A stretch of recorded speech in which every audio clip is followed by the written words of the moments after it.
আরে ওই যে ম্যাডাম, আপনার শাড়ির আঁচলটাকে খুলবেন নাকি আমাকে খুলতে হবে? পিছন থেকে কেউ একজন হঠাৎ করে এমন কথা বলায় ভীষণ রকম রেগে গেল নদী। আর তখনই সে পিছন ফিরে তাকিয়ে দেখতে পেল একটা সুদর্শন দেখতে ছেলে দাঁড়িয়ে আছে। চেহারা দেখে তো মনে হচ্ছে ভদ্র ফ্যামিলির ছেলেই হবে, কিন্তু তার ব্যবহার এতটাই অভদ্র কেন? নদী ছেলেটাকে রাগী গলায় বলতে লাগলো, এই যে মিস্টার, চেহারা দেখে তো মনে হচ্ছে ভদ্র ফ্যামিলির, আপনার ব্যবহার এত নোংরা কেন? কি সব বলছেন আপনি? আপনার কানে সমস্যা আছে নাকি?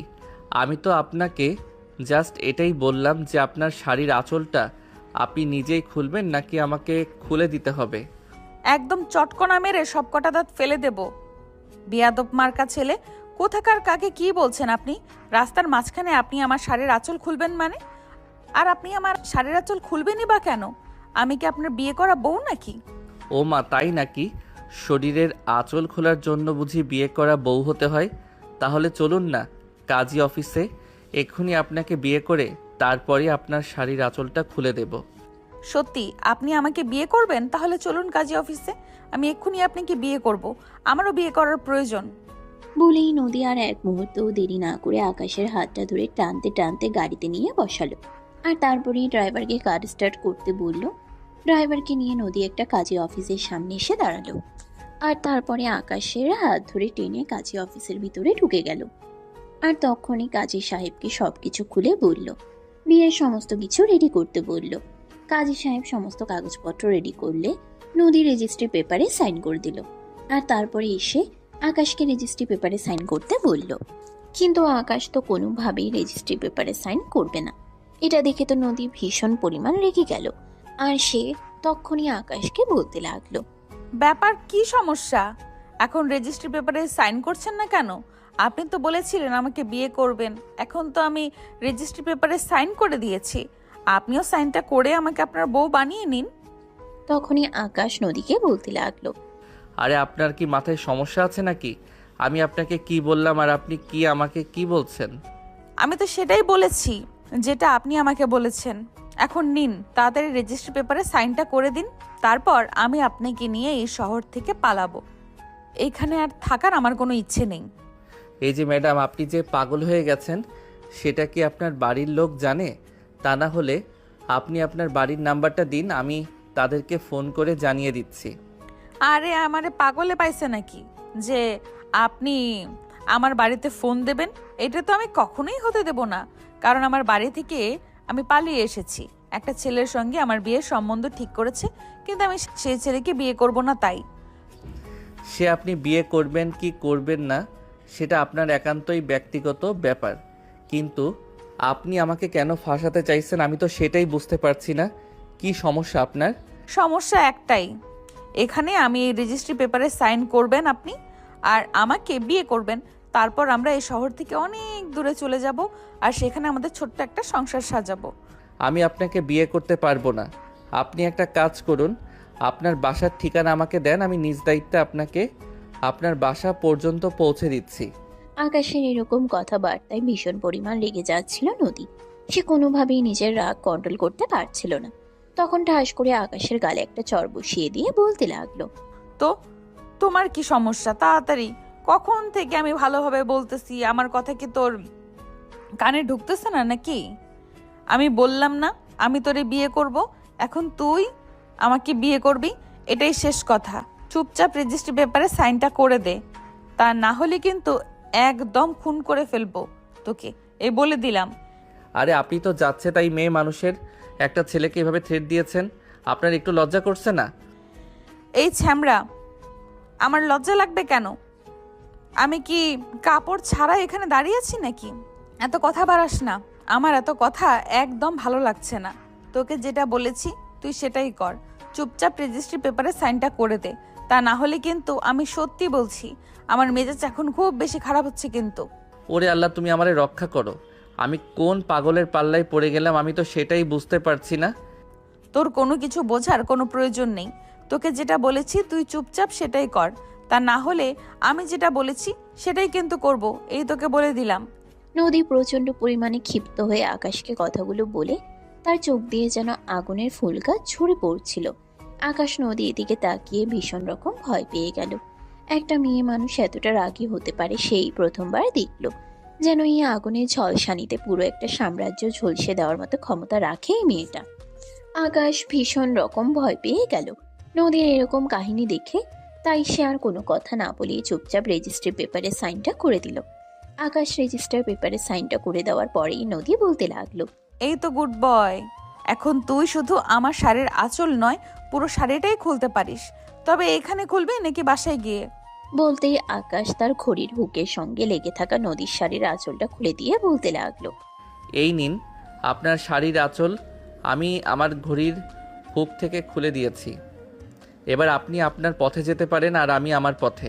মানে এসব তুই কি বলছিস? আমি তো কিছুই বুঝতে পারছি না, সবকিছু আমার মাথার উপর দিয়ে যাচ্ছে। মানে হলো এটাই যে আপনার শাড়ির আঁচলটা আমার ঘড়ির হুকের সঙ্গে লেগে আটকে গিয়েছিল, আর আমি আপনাকে এটাই খুলতে বলেছিলাম, কিন্তু আপনি আমার পুরো কথাই শুনেননি। নদীর মাথায় যেন আকাশ ভেঙে পড়ল। সে কখনো এমনটা ভাবতেই পারেনি তার সঙ্গে এরকম কিছু হতে পারে, আর সে এরকম একটা বোকামি কর্মকাণ্ড করে বসবে। তাই সে আকাশকে বলতে লাগলো, আরে ওই হারামজাদা, তোর ঘড়ির হুকের সঙ্গে আমার শাড়ির আঁচল আটকে গেছে, এটা তুই আমাকে আগে বলবি না?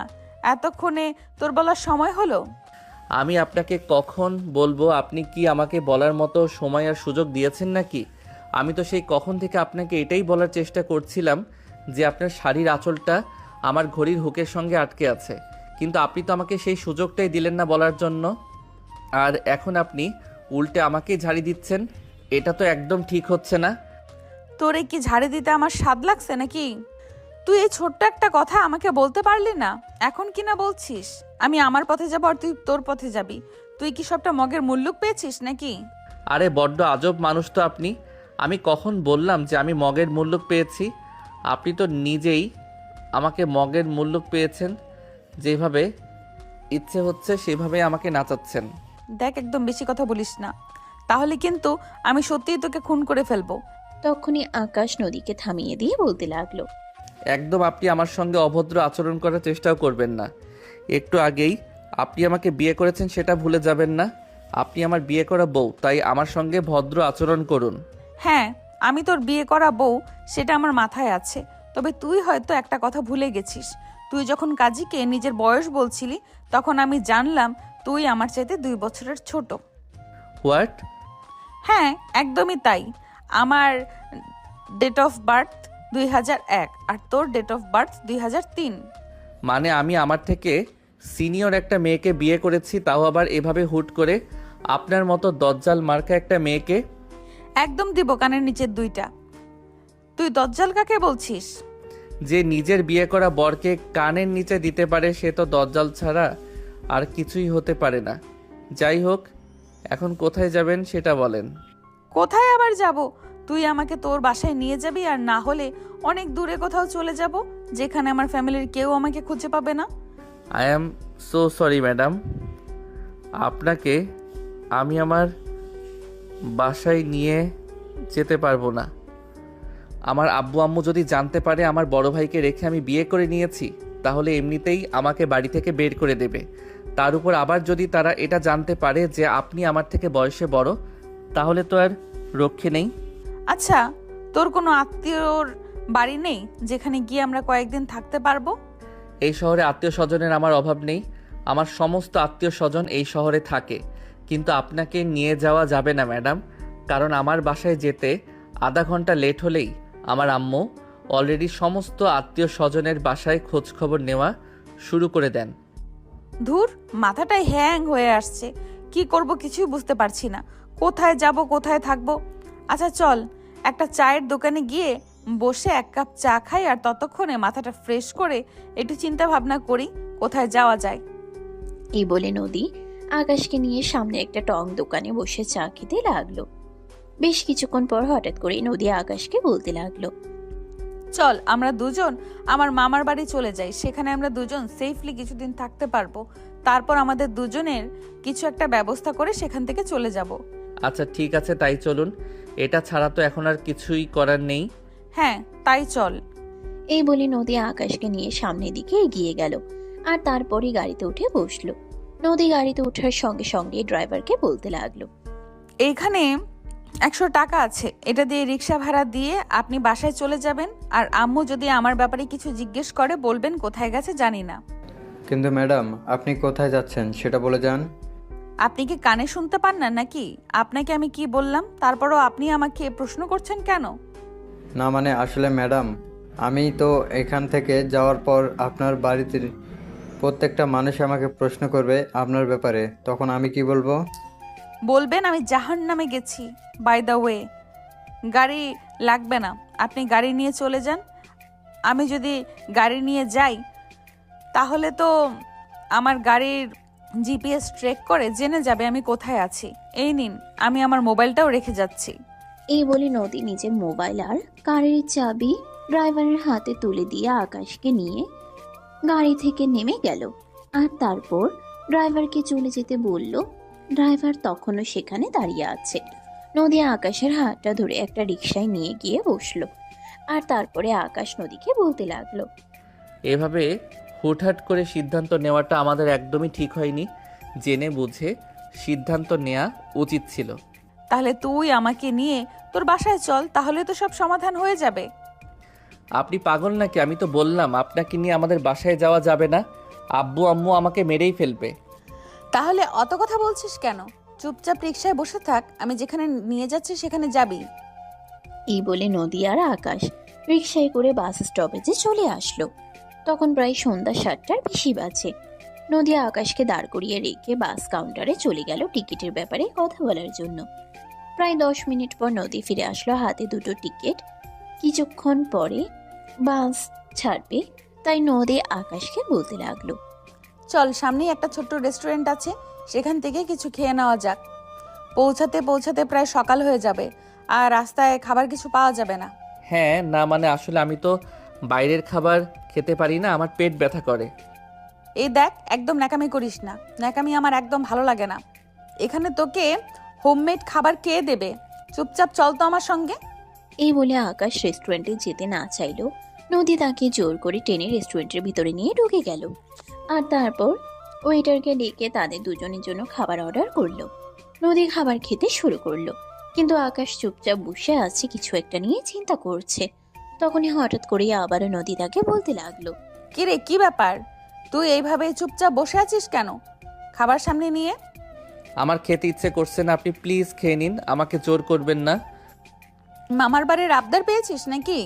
টাকা গাছে ধরে না। আমি টাকা দিয়ে খাবার অর্ডার করেছি, তুই খাবি না মানে? চুপচাপ খাবারটা খেয়ে নে বলছি। আমার খেতে ইচ্ছে করছে না, আমি কিভাবে খাবো? আমি বললাম তো আমি এখন খাবো না, আপনি খেয়ে নিন, কোনো প্রবলেম নেই। আমি তো তোর প্রবলেমের কথা বলছি না, আমি আমার প্রবলেমের কথা বলছি। খাবারটা আমি পয়সা দিয়ে কিনেছি, তাই তোকে খেতেই হবে। এই বলে আকাশ খাবার খেতে না চাইলেও নদী তাকে জোর করে মুখ চেপে ধরে মুখের ভিতর খাবার ঠেসে দিল। আকাশ বাধ্য হয়ে খাবার খেতে লাগলো। খাওয়া দাওয়া শেষ হতেই দুজনে আবারও কাউন্টারে চলে আসলো। বাসে অলরেডি সমস্ত উঠে গেছে, কিছুক্ষণের মধ্যেই বাস ছেড়ে দেবে, তাই নদী আর আকাশ দুজনেই বাসে উঠে পড়লো। 2-3 মিনিট পরেই বাস ছেড়ে দিল। ছুটছে অদম্য গতিতে। শহরের ল্যাম্প পোস্টের লাইট আর অসংখ্য গাড়ির ছোটাছুটি। তবে খুব বেশি সময় লাগলো না, ঘন্টা খানেকের মধ্যেই এইসব কিছু কমে গেল। গাড়িটা ছাড়তে লাগলো গ্রামের কোনো এক রাস্তা ধরে। শুনশান নীরব এলাকা, শুধু চারপাশে ল্যাম্প পোস্টের লাইট ছাড়া কিচ্ছুই নেই। দূরে শোনা যাচ্ছে শিয়ালের ডাক, ঝিঝি পোকার শব্দ, আর কিছুই না। মুহূর্তের মধ্যে আকাশের চোখে ঘুম চলে আসলো। সে ঘুমের অতল সাগরে চলে গেল, কিন্তু নদী তখনও ঘুমায়নি। আকাশ ঘুমের করে নদীর কাঁধে মাথা রেখে শুয়ে আছে। নদী তার মাথায় হাত বুলিয়ে দিতে লাগলো। কিছুক্ষণের মধ্যে নদীর চোখেও ঘুম চলে আসলো, ঘুমিয়ে পড়লো। দুজনের ঘুম ভাঙলো সকাল 6টা বাজে। বাস স্টপে এসে দাঁড়িয়ে আছে। অন্যান্য যাত্রীরা ততক্ষণে নেমে গেছে, কিন্তু তারা এখনো নামেনি। নদীর ঘুম ভাঙতেই নদী আকাশকে ডেকে তুলল। আকাশ ঘুম ঘুম চোখে নদীকে বলতে লাগলো, আরে কি হয়েছে? আমাকে এভাবে ডাকছেন কেন? আমাকে আরেকটু শান্তিতে ঘুমাতে দেন। আমার একদম ভালো লাগে না সকাল সকাল ঘুম থেকে উঠতে। আরে, আমরা আমাদের স্টপে চলে এসেছি, এখন তো গাড়ি থেকে নামতেই হবে। চলো তাড়াতাড়ি নেমে যাও। ও আচ্ছা, এই কথা। আপনি আমাকে আগে বলবেন না? তাহলে তো আমি আরও আগেই ঘুম থেকে উঠে যেতাম। কিভাবে বলবো? আমি তো নিজেই ঘুমিয়ে গেছিলাম। যাই হোক, বাদ দাও সেই সব কথা। এখন চলো, মামার বাড়ির কাছাকাছি আমরা চলে এসেছি। এখান থেকে একটা রিক্সা কিংবা অটো নিয়ে মামার বাড়ি চলে যেতে পারবো। বলেই আকাশ আর নদী দুজনেই বাস থেকে নামলো। আর তারপরেই তারা স্টপেজের চারপাশে অটো কিংবা রিক্সা খুঁজতে লাগলো, কিন্তু কোথাও কিছু দেখা যাচ্ছিল না। আকাশের সাথে সেরকম কোনো কিছু না থাকলেও নদীর সাথে ছিল বড় একটা লাগেজ, তাই হেঁটে যাওয়া সম্ভব নয়। তাছাড়া গ্রামের রাস্তা, সবচেয়ে বড় ব্যাপার নদী নিজেও এখানে অনেক বছর পর এসেছে। সেই ছোটবেলায় এসেছিল মামার বাড়িতে, তারপর অনেক বছর আর এখানে আসা হয় না। এর পেছনে অবশ্য কিছু কারণও রয়েছে, কিন্তু সেগুলো এক্ষুনি আপনাদের না বলি। অনেক খোঁজাখুঁজি করার পর একটা রিক্সা পাওয়া গেল, আর সেটাতেই উঠে গেল আকাশ আর নদী দুজনে। তবে ভাড়া দ্বিগুণ দিতে হলো, তাতেও কোনো আফসোস নেই নদীর। কিছুক্ষণের মধ্যেই নদীর মামার বাড়ির সামনে এসে রিক্সাটা দাঁড়ালো। গ্রামের বাড়ি, তবে বাইরের পরিবেশ দেখে মনে হচ্ছে পুরনো জমিদার বাড়ি। বাড়ির সামনে বিশাল এক বাঁধানো পুকুর পাড়, চারপাশে বিভিন্ন রকমের গাছগাছালি, আম, জাম, কাঁঠাল আর সুপারি গাছ। চারপাশটা সবুজে সবুজে মম হয়ে আছে, দেখতে ভীষণই সুন্দর লাগছে। নদী আকাশের হাত ধরে সামনের দিকে এগোতে শুরু করলো। বাড়ির মেইন গেটে পৌঁছাতেই নদী দেখতে পেল সদর দরজা টপকে তার মামা বাড়ি থেকে বের হচ্ছেন। নদী তার মামাকে ডেকে চিনতে পারলেও তার মামা তাকে প্রথমে চিনতে পারেনি, কারণ সে ছোটবেলায় ভাগ্নিকে দেখেছিলেন। তাই তিনি নদীকে বলতে লাগলেন, এই এই কে আপনারা? এভাবে সকালবেলা আমাদের বাড়িতে ঢুকছেন কেন? আরে মামা, আমি তোমার ভাগ্নি নদী, শহর থেকে এসেছি। আমাকে তুমি চিনতে পারোনি? হ্যাঁ, আমার ভাগ্নি, নাম নদী, কিন্তু আপনি যে আমার ভাগ্নি সেটা আমি নিশ্চিত হব কিভাবে? আরে মামা, তুমি তো দেখছি আচ্ছা ভুলো মনের। এই যে দেখো, আমার হাতে একটা বার্থ মার্ক রয়েছে। এটা দেখে নিশ্চয়ই তুমি আমাকে চিনতে পারবে। তখনই নদীর মামা নদীর হাতের দিকে তাকালো। একদমই তাই, এটাই তো উনার ভাগ্নি নদী। সেই ছোটবেলা থেকে এই দাগটা নদীর হাতে রয়েছে, তাই তিনি খুব সহজেই নিজের ভাগ্নিকে চিনে নিলেন। আর তারপরেই তিনি নিজের ভাগ্নিকে জড়িয়ে ধরে বলতে লাগলেন, কিরে মা, এতদিন পরে মামার কথা মনে পড়লো? তোর মা না হয় আমার প্রতি একটু রেগে আছে, কিন্তু তুই তো আমার অনেক আদরের ভাগ্নি ছিলি। তুই অন্তত আমাদের কাছে আসতে পারতি। আর বলো না মামা, পড়াশোনা নিয়ে ভীষণই ব্যস্ত ছিলাম, কোথাও বেড়াতে যাওয়ার মতো সময় হয়ে ওঠেনি। যাই হোক, এবার চলে এসেছি, অনেকদিন থাকবো এখানে। ও আচ্ছা, সে ঠিক আছে, কোনো সমস্যা নেই। তোর যতদিন ইচ্ছে তুই এখানে থাক। এই বাড়িতে তো তোরও একটা ভাগ আছে। বাই দ্য ওয়ে, তোর সঙ্গে ছেলেটাকে? মামা, তুমি কি সব প্রশ্ন এখানে দাঁড়িয়ে দাঁড়িয়ে আমাকে করবে, নাকি বাড়ির ভেতরেও যেতে দেবে? অবশ্যই, কেন যেতে দেব না? চল চল ভেতরে চল, ভেতরে গিয়ে কথা হবে। এখন আর কোনো কথা নয়। এই বাবা, চলো বাড়ির ভেতরে। এই বলে নদীর মামা নদী এবং আকাশ দুজনকে নিয়ে বাড়ির ভিতরে প্রবেশ করলো। বিশাল বড় এক ড্রয়িং রুম, জয়েন্ট ফ্যামিলিতে যেরকমটা হয়ে থাকে আর কি, সবাই মিলে এক বাড়িতে থাকলে। নদীর মামা নদী আর আকাশকে ড্রয়িং রুমে বসতে দিল, আর তারপরেই নদীর মামিকে ডাকতে শুরু করলো। এই, কই গেলা? একবার এদিকে আসো, দেখো কে এসেছে। ফজরের নামাজ শেষ করে সবেমাত্র রান্নাঘরে ঢুকেছিলেন নদীর মামি। নিজের স্বামীর ডাক শুনে তাড়াতাড়ি করে ড্রয়িং রুমে ছুটে এলেন, আর তারপরে বলতে লাগলেন, কি ব্যাপার, কি হয়েছে? তুমি আবার বাড়িতে ফিরে আসলা কেন? আমি না বললাম তাড়াতাড়ি করে বাজারে যাও? তুমি বাজার থেকে আসলে রান্না করব। আরে বাবা, সে তো যাবই, আগে দেখো না আমি কাকে নিয়ে এসেছি। তাদের সঙ্গে তুমি কথা বলো, তারপর আমি যাচ্ছি। তুমি আবার কাকে নিয়ে এসেছো? আমাদের তো কোনো আত্মীয় স্বজন আসার কথা নেই, তাহলে আবার কে আসলো? আরে শহর থেকে আমার ভাগ্নি এসেছে, বড় আপার মেয়ে নদী এসেছে। আরে কি বলো তুমি? তাদের সঙ্গে তো অনেক বছর আমাদের কোনো যোগাযোগ নেই। হঠাৎ করে আবার বড় আপার মেয়ে কোথা থেকে আসলো? তোমার কি মাথা টাথা সব খারাপ হয়ে গেছে নাকি? আরে না, একদমই নয়, আমার মাথা একদম সম্পূর্ণ ঠিক আছে। তুমি একবার এদিকে এসে দেখবে তো, তারপর তো আমাকে বলবে। কই দেখি বড় আপার মেয়ে, কই? বলেই নদী থেকে এগিয়ে এলেন তার মামি। নদীও উঠে গিয়ে মামিকে জড়িয়ে ধরলো, বিনিময় করলো, তারপর বেশ কিছুক্ষণ গল্পগুজব করলো। আর এদিকে আবারও নদীর মামি নদীর মামাকে তাড়া দিতে লাগলো তাড়াতাড়ি করে বাজারে যাওয়ার জন্য। এমনিতেই বাজারে যেতে হতো, তারপর আবার বাড়িতে নতুন মেহমান এসেছে বলে কথা, তাই তিনি নিজের স্বামীকে তাড়াতাড়ি করে বাজারে পাঠালেন। আর তাড়াতাড়ি করে ফিরে আসতে বললেন। নদীর মামাও তখন আর কোনো দেরি না করে তাড়াতাড়ি করে বাড়ি থেকে বের হয়ে বাজারে চলে গেলেন। সকালের বাজারে সবকিছুই টাটকা টাটকা পাওয়া যায়, তাই তিনি বাজার থেকে ফ্রেশ কিছু মাছ আর সবজি তরকারি কিনে নিয়ে বাড়িতে ফিরে আসলেন। রান্নাঘরে স্ত্রীর হাতে বাজারগুলো তুলে দিয়ে তিনি বলতে লাগলেন, দেখো, অনেক মজা করে রান্না করবে, কিন্তু এত বছর পর আমার ভাগ্নিটা এসেছে, সবাই মিলে একসঙ্গে বসে দুপুরে খাবারটা খাবো। তার আগে আমাকে নাস্তা দাও। আমার ভাগ্নিটা অনেক দূর থেকে এসেছে, সারা রাত হয়তো রাস্তায় কিছুই খেতে পাইনি। আরে বাবা, ঠিক আছে, আমার নাস্তা বানানো কমপ্লিট হয়ে গেছে। তোমরা টেবিলে বসো, আমি সবাইকে নাস্তা দিচ্ছি একসঙ্গে। বলেই তিনি নাস্তা নিয়ে টেবিলে চলে আসলেন। আর তারপরে একে একে ফ্যামিলির সবাই জয়েন করতে লাগলো। আর সেখানে যেন অষ্টম আশ্চর্যের মতো তাকিয়েছিল সবাই। নদী দেখে কেউ ভাবতেই পারছিল না এত বছর পর হঠাৎ নদী নানার বাড়িতে আসবে। বাড়িতে এমনও সদস্য আছে যারা জীবনে এই প্রথমবার নদীকে দেখছে। নদীর ছোট মামি এবং তার মামাতো ভাই বোনেরা, একটা মাত্র মামাতো বোন আছে যে নদীর সঙ্গে ছোটবেলাটা কাটিয়েছে এই বাড়িতে। তার নাম তিশা। সে বিয়ে করে শ্বশুর বাড়িতে চলে গেছে। অন্য মামাতো বোনেরা যারা এই বাড়িতে আছে তাদের সঙ্গে নদীর জীবনে এই প্রথমবার দেখা হয়েছে। সবাই এক এক করে নদীকে প্রশ্ন করছিল। তখনই নদীর মামা সবাইকে ধমক দিয়ে বলতে লাগলো, আরে এসব কি শুরু করেছো তোমরা? পাগল হয়ে গেছো নাকি? মেয়েটা এত দূর থেকে এসেছে, আগে তাকে নাস্তাটা করে নিতে দাও, একটু বিশ্রাম করতে দাও, তারপর তোমাদের যা প্রশ্ন করার করো। আরে মামা, তুমি ওদেরকে বকছো কেন? ওরা তো এই প্রথমবার আমার সঙ্গে একই টেবিলে নাস্তা করছে। ওরা আমাকে চিনতে পারেনি, তাই আমাকে প্রশ্ন করছে। হ্যাঁ, সে ঠিক আছে, প্রশ্ন কি পরে করা যাবে না? এখন খাবার টেবিলে বসে এত কথা বলতে হবে? খাবার টেবিলে বসে কোনো কথা নয়, সবার খাওয়া শেষ করো, তারপর কথা হবে।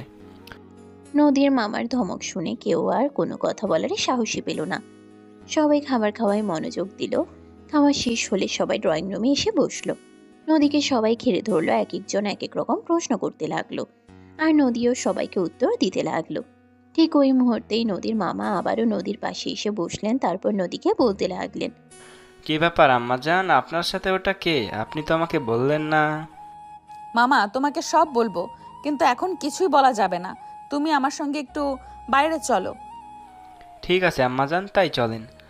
এই বলে নদী, আকাশ আর নদীর মামা তারা তিনজনে বাড়ির বাইরে পুকুর পাড়ে চলে আসলো। পুকুরের পাড়ে বসার মতো জায়গা করা ছিল, সেখানেই তিনজন বসলো।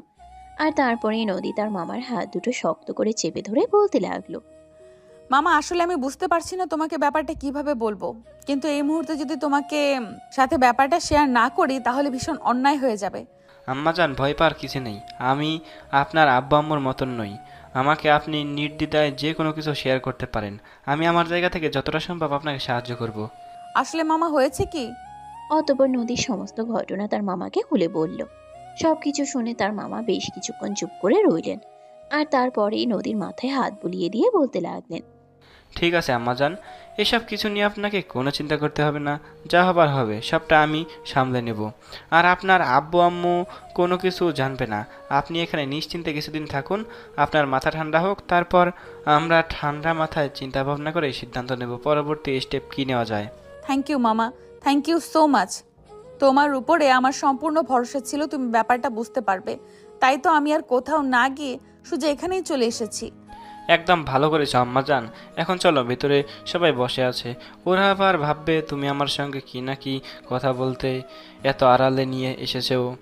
আর জামাই বাবাজি শোনো, ওরা সবাই তোমার শালাশালি হয়, ওদের সঙ্গে তুমি মিশে যাও, তাহলে তোমারও সময়টা ভালো কাটবে। ঠিক আছে মামা, কোনো সমস্যা নেই, আপনি যেমনটা বলবেন। এই বলে আকাশ, নদী আর নদীর মামা তিনজনই বাড়ির ভিতরে চলে আসলো। সবাই মিলে একসঙ্গে অনেক আনন্দ উল্লাস করতে লাগলো। এদিকে নদীর মামা নিজের স্ত্রীকে ঘরে ডেকে নিয়ে সম্পূর্ণ ব্যাপারটা খুলে বললেন। আর তারপর ওনার স্ত্রী ওনাকে বলতে লাগলেন, দেখো, এক্ষুনি আপা দুলাভাইকে কোনো কিছু জানানোর প্রয়োজন নেই। তারা তো এখন হয়তো বা অনেক বেশি রেগে আছে। কিছুদিন মেয়েটা এখানেই থাকুক, আপা দুলাভাইয়ের মাথা ঠান্ডা হোক, তারপর তাদেরকে জানানো যাবে। আমিও এরকমটাই ভেবেছি। এখন ওই আপা দুলাভাইকে কিছু জানানো যাবে না, পরিস্থিতি ঠান্ডা হওয়ার পর যা করার করতে হবে। আর এই কয়দিন চুপচাপ এখানেই ওরা থাকুক। হ্যাঁ, একদমই তাই। আপা দুলাভাই যেহেতু জানে তাদের আমাদের সঙ্গে অনেক বছর যাবৎ কোনো যোগাযোগ নেই, তাই তার মেয়ে কোনোভাবেই এখানে আসবে না। তাছাড়া ও তো মোবাইল আর গাড়ি সব কিছুই ছেড়ে এসেছে, তাই তাদের সন্দেহ করার কোনো স্কোপ নেই। এদিকে আকাশ আর নদী দুজনেই বাড়ির ছেলে মেয়েদের সঙ্গে মিশে গেছে। সবারই বয়স 12 থেকে 17-18 এমন হবে। কেউ বা 7-8-এ পড়াশোনা করছে আর কেউ বা কলেজে। বাড়ির প্রত্যেকটা মানুষ খুবই মিশুক, সবাই খুবই ভালো মানসিকতার, যার কারণে আকাশ সহজেই এই বাড়ির প্রত্যেকটা মানুষের সঙ্গে খুব সুন্দরভাবে মিশে যেতে পেরেছে। সারাটা দিন খুব সুন্দরভাবেই কাটলো। দুপুর আর রাতে সবাই একসঙ্গে খাবার টেবিলে বসে খাবার খেলো। রাতে ঘুমানোর সময় হয়ে আসলো। সবাই নিজেদের রুমে ঘুমিয়ে যাওয়ার জন্য প্রস্তুতি নিতে লাগলো। নদীর বড় মামার ছোট মেয়ে নদীকে নিজের রুমে ঘুমানোর জন্য বলছিল, আর তখনই তার আম্মু তাকে ধমক দিয়ে বলতে লাগলো, যাও তুমি তোমার নিজের রুমে গিয়ে ঘুমাও। আপু এখন বড় হয়েছে, আপু আলাদা রুমে ঘুমাবে। কিন্তু আম্মু, আমার তো আপুর সঙ্গে ঘুমাতে ভীষণ ইচ্ছা করছে। আপু তো এই প্রথমবার আমাদের বাড়িতে এসেছে, প্লিজ আমাকে আপুর সঙ্গে একটু ঘুমোতে দাও না। তিন্নি, একদম বেশি কথা বলবে না। তোমাকে আমি যেটা বললাম সেটাই করো। তুমি নিজেই রুমে যাও আর চুপচাপ ঘুমিয়ে পড়ো। আরে মামি, তুমি ওকে বকছো কেন? ও আমার সঙ্গে ঘুমাতে দাও না। তিন্নি, তুমি আমার সঙ্গে ঘুমাও, চলে আসো আমার সঙ্গে। আরে তোমার কি মাথা খারাপ হয়ে গেছে নাকি? ও তোমার সঙ্গে কেন ঘুমাবে? আকাশ বাবা যে তোমার সঙ্গে ঘুমাবে। ড্রয়িং রুমে ওয়েট করছে তোমার জন্য। আমি তোমাদের জন্য রুম রেডি করে দিয়েছি। তুমি চলো তো। তিনি, তুই তোর রুমে যা। দূর, ভাল লাগে না। আম্মু, তুমি এই একটা দিন আমাকে আপুর সঙ্গে ঘুমোতে দিলে না। যাও, তোমার সঙ্গে আর কোনো কথাই বলবো না। এই বলে নাক সিটকাতে সিটকাতে তিন্নি সেখান থেকে চলে গেল। আর এদিকে তিন্নির মুখটা এরকম কালো দেখে নদী তার মামিকে বলতে লাগলো, আরে মামি, তুমি এরকমটা কেন করলে? ও তো বেচারি আমার সঙ্গে একটু ঘুমাতেই চেয়েছিল, তাহলে বকা দেওয়ার কি দরকার ছিল? একটা দিনেরই তো ব্যাপার। আরে মেয়ে, তোমার কি মাথা খারাপ হয়ে গেছে নাকি? কালকে তোমাদের বিয়ে হয়েছে আর এই প্রথম রাতে তুমি তোমার স্বামীর সাথে ছাড়া ঘুমাবে? এটা তো হতে পারে না। বাঙালি মেয়েদের স্বামীর পরে আর কিছু হয় না। যাও তুমি ওই ডান পাশের 3 নাম্বার রুমটায় যাও। আমি আকাশ বাবাজিকে পাঠিয়ে দিচ্ছি। এই বলে তিনি নদীকে রুমটা দেখিয়ে দিয়ে নিচে চলে গেলেন। আকাশ তখনও ড্রয়িং রুমে বসে টিভি দেখছিল। তিন্নির আম্মু আকাশের পাশে গিয়ে বসলো আর তারপর বলতে লাগলো, দেখো বাবা, আমি তোমাদের জন্য সেরকম কোনো কিছু আয়োজন করতে পারিনি, তবে আমি আমার সাধ্যমতো চেষ্টা করছি। কোনো কিছু কমতি থাকলে মন খারাপ করো না। যখন তোমাদের সামর্থ্য হবে তোমরা তোমাদের মতো সব কিছু করে গুছিয়ে আয়োজন করে নিও। আরে মামি, এসব আপনি কি বলছেন? সেরকম কোনো ব্যাপার না। আপনি আমাদের জন্য যা করেছেন তাই অনেক। আপনার এই ঋণ হয়তো আমরা কোনোদিনই শোধ করতে পারবো না। এভাবে বলো না বাবা, আমি তোমাদের জন্য যা করছি খুব সামান্য। কি করব বলো বাবা, আমরা গ্রামের মানুষ, আমাদের তো আর এত বুদ্ধিশুদ্ধি নেই কিনা। বাদ দিন না সেসব কথা। আপনারা সত্যি অনেক ভালো মানুষ। আপনাদের মাঝে আমি যে আন্তরিকতা দেখেছি তা শহরের মানুষের মধ্যে একদমই নেই। আপনিও ঘুমিয়ে পড়ুন, অনেক রাত হয়েছে। হ্যাঁ, তাই ঘুমিয়ে যাব। তুমি চলো, তোমাকে রুমে পৌঁছে দিয়ে দেই। এই বলে তিন্নির আম্মু আকাশকে রুমে নিয়ে চলে আসলেন রুমের ভিতর। আকাশকে পাঠিয়ে দিয়ে তিনি সেখান থেকে চলে গেলেন। আকাশ রুমের দরজাটা লাগিয়ে দিয়ে রুমের ভিতর প্রবেশ করলো। নদী বিছানার এক পাশে বসে আছে। আকাশকে দেখে সে উঠে দাঁড়ালো আর বলতে লাগলো, কি ব্যাপার? এবার আপনার নেক্সট প্ল্যান কি বলুন শুনি। আরে ম্যাডাম, আপনি আমাকে কেন প্ল্যান জিজ্ঞাসা করছেন? এখানে কি আপনাকে আমি নিয়ে এসেছি নাকি? আর এসব কিছু কি আমার প্ল্যানের অনুযায়ী হয়েছে নাকি? সে না হয় আমার প্ল্যান অনুযায়ী হয়েছে, কিন্তু এখন থেকে তো তোমার প্ল্যান অনুযায়ী আমাকে চলতে হবে, কারণ তুমি আমার স্বামী। সে তো আপনি আমাকে আসামি বানিয়ে রেখে দিয়েছেন। যাই হোক, খুব টায়ার্ড লাগছে, ঘুমাতে হবে। তাছাড়া আজকের খাওয়াটাও বেশি হয়ে গেছে, ভীষণ ঘুম পাচ্ছে আমার। এই ছেলে বলে কি, মাথা খারাপ হয়ে গেছে নাকি? আজ আমাদের জীবনের কত প্রতীক্ষিত একটা রাত, আর এখন কিনা তিনি ঘুমিয়ে কাটিয়ে দেবেন? এত রাতে তো মানুষ ঘুমিয়েই থাকে, আমিও ঘুমাবো। এখানে এত অবাক হওয়ার কি আছে? ওরে বাবা রে বাবা, উনি এমন ভাব দেখাচ্ছেন যেন ভাজা মাছটা উল্টে খেতে জানেন না। দেখুন, একদম ফাজলামো করবেন না। মামা মামি, এত কষ্ট করে আমাদের জন্য এত কিছু অ্যারেঞ্জ করেছে, আর আপনি এখন ঘুমাবেন? বলতেই আকাশ চারপাশে ফিরে তাকালো। সত্যি রুমটা অনেক সুন্দর করে ফুল দিয়ে সাজানো হয়েছে। কাঁচা ফুলের গন্ধে চারপাশটা মমো করছে। এটা দেখে আকাশ নদীকে বলতে লাগলো, এটা কি বেডরুম নাকি ফুলের বাজার? আমি তো সেটাই বুঝতে পারছি না। এই জন্য এত ফুল দিয়ে সাজানো হয়েছে কেন? ওমা, আপনি কি এটাও জানেন না? আপনাকে এটাও জানিয়ে দিতে হবে, তাই না? আপনি আমার কাছে আসুন, আপনাকে আমি বুঝিয়ে দিচ্ছি। আপনি বলেন তো। আমি শুনছি তো, আমার কান একদম ঠিক আছে। আমি অনেক দূর থেকে কথা বললেও সেটা শুনতে পাই। আর এখানে তো আমি আপনার খুব কাছে দাঁড়িয়ে আছি। তখনই নদী আকাশের আরো কাছে চলে আসলো আর তারপরেই বলতে লাগলো, এটা তো এত দূরে থেকে বলা যাবে না, কাছে আসতে হবে, আরো কাছে, তারপরে বলা যাবে। বলেই নদী আকাশের কোমরে হাত রাখলো আর এক টান দিয়ে নিজের বুকের সঙ্গে মিশিয়ে নিল। তখনই আকাশ বলতে লাগলো, আরে এটা কি করছেন? এই দেখো, একদম নাটক করবে না। আমি তোমার বিয়ে করা বউ, তাহলে তুমি আমাকে আপনি আপনি করে কেন বলছো? আমাকে তুমি বলো, নয়তো নাম ধরে বলো। এটা কিভাবে সম্ভব?